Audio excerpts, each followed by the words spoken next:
Hello everybody, this is Scott, and today I figured I would actually introduce you more to a product that I actually thought would have succeeded a long time ago, but it never did, and it's called Clamwin Free Antivirus. Clamwin is one of the few projects and products that I really wanted to succeed. And why was that? Clamwin is actually the first open source antivirus solution. However, there are kinks. For one, there is like no real-time protection offered by this thing. Like, hey, look. It's like really bad. The one thing that it can do is email scanning. It can scan emails, but other than that, Clamwin does not have like full real-time protection. And the problem with Clamwin was the fact that Clamwin never got picked up by a company, never got major sponsors, and it was just really bad. The program's using a horrible interface. Like, this is what you get from like Spybot Search and Destroy. While it's an okay anti-spyware solution, Spybot itself is just outdated, and that's kind of what happened to Clamwin. The database is still updated. They try to work on it, but the fact of the matter is they're not making enough money. The website eventually moved to start having ads on there so that way they can try and generate some kind of money to put into this, because you can't just have everything open source. You gotta have someone working on the source code somewhere, and that was the problem with Clamwin. It never got huge either. I mean, it has like a total of 6,000 downloads, 600,000 downloads. To keep in mind, 360 Internet Security has over 400 million active users.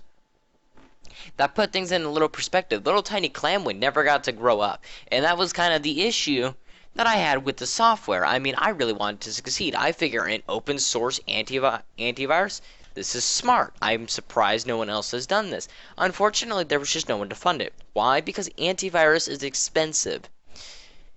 To have a database, if I wanted to have one server, if I wanted to rent a server, the most powerful server, and only one, it would cost about $300 a month. Now, for an open source, even though it doesn't sound like a lot, when you're an open source software and you're not going to put in thousands and thousands of dollars for it to never pay off, it's kind of a pain. The software just never got anywhere, and that was kind of the one thing that I was sad about. I wanted people to pick it up. I wanted people to use this. I wanted another antivirus company to pick it up, like, and then start working on it. However, it never happened. I figured Clamwin would be like the great bridge between antivirus companies that would have eventually, they would have all like teamed up and worked on a project, and this would have been it. But wow, I was dead wrong. This thing crashed burned, and I don't think it's ever seen like the light of day by anyone since like 2009, I believe, is when this thing was even like relatively popular or mentioned. However, we're just going to go, and the thing's already configured. There's literally no configuration in the software. However, I just wanted to basically bring this as like a message. Don't let the Clamwin die out. Someone somewhere will see this video and they'll be like, man, should have done something about that. And then I'm like, you still can, man. You can fix this. You can just, I don't know, like, donate some source code, give them some files to analyze.